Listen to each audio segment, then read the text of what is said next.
direct Judith Mergui. Bonjour Judith.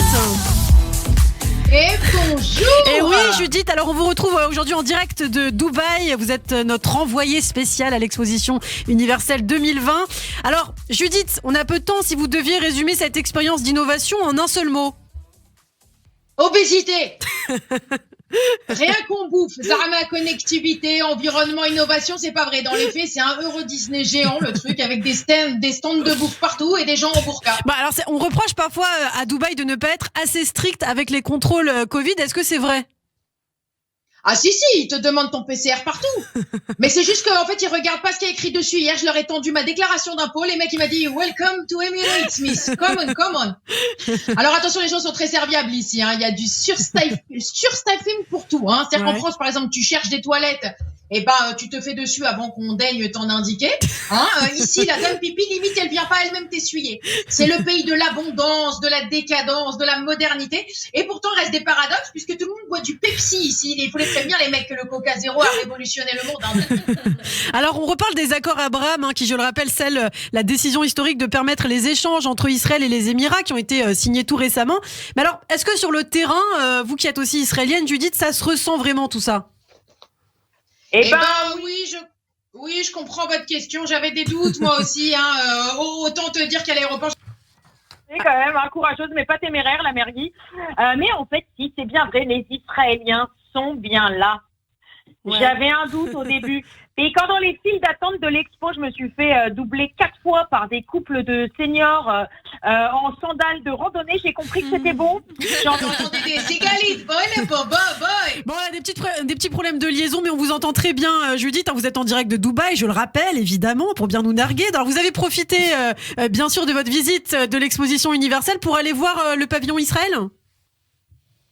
Oui, alors pas transcendant, hein. Les mecs se sont pas filés, j'ai trouvé. Déjà, t'arrives, il y a un comptoir. On dirait que t'arrives à la sécurité d'Elal. Le mec était dit, c'est vous qui avez préparé la valise. Je suis pas un écro, gars.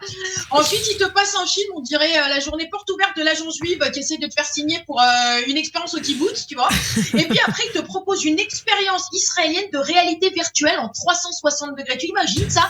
Tu peux te faire peut-être aboyer dessus par un serveur ou arnaquer par un promoteur immobilier en réalité virtuelle. C'est incroyable, ça.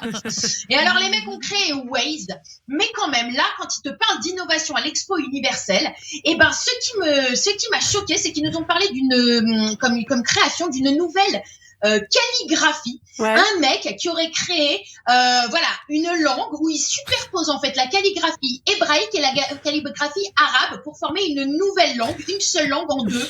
Tu sens le bobo qui savait pas quoi foutre de son bac littéraire et de son doctorat en sociologie. Non mais attends, sérieux, l'arabe et l'hébreu ont galéré déjà. Si en plus ils croient que je vais me carrer une troisième langue, ils peuvent se brosser le falafel. Et bon, d'ailleurs, vous deviez rentrer demain à Tel Aviv, Judith, mais une tempête de grande ampleur est attendue, on l'a dit, a débuté en fait depuis hier en Israël. Vous n'avez pas peur ? Oh, tu vois pas, ça va, ils nous ont dit pareil il y a 2 ans. Au final, il y a eu 2 bourrasques, il y a 3 kippas qui se sont envolés, 2 papillotes défrisées. Non, sérieux, si tu dois classer les pays par la force de leur ouragan, t'as les US avec Katrina, ensuite t'as les Antilles avec Irma, et puis t'as Israël avec la Chouma. Bon alors, on revient à l'exposition universelle. Est-ce que vous avez appris d'autres choses, d'autres pavillons ? Oui, pavillon, ça va vous plaire, Maïlana. D'Arabie Saoudite, j'ai découvert le King Abdul Aziz Kamel Festival. En fait, c'est un grand concours de beauté, donc comme Miss France, tu vois. Mais sauf que là, il faut élire le plus beau chameau. Et ben, blaguez pas, parce que le chameau, je vous jure que c'est vrai, ça fait des années que ça existe. Le chameau gagnant, il remporte 58.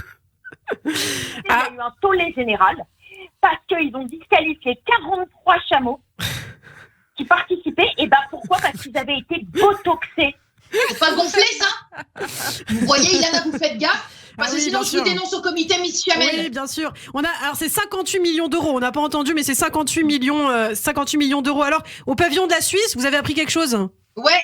Non, j'ai rien compris à l'innovation, mais j'ai fracassé la boutique Lint. Voilà. Au pavillon Maroc, la nana, elle arrive, elle me dit bienvenue chez vous. Asseyez-vous là. Voilà un verre. C'est un marocain, donc j'ai compris que l'innovation marocaine, en fait, c'est un mec en Star-Wars avec une machine à tisser. Merci beaucoup Judith Mergui, on a des problèmes de liaison, malheureusement on ne vous entend pas très bien. En tout cas je suis sûre on en reparlera de cette exposition universelle puisque la chronique n'était pas terminée. Judith, merci beaucoup d'avoir été avec nous.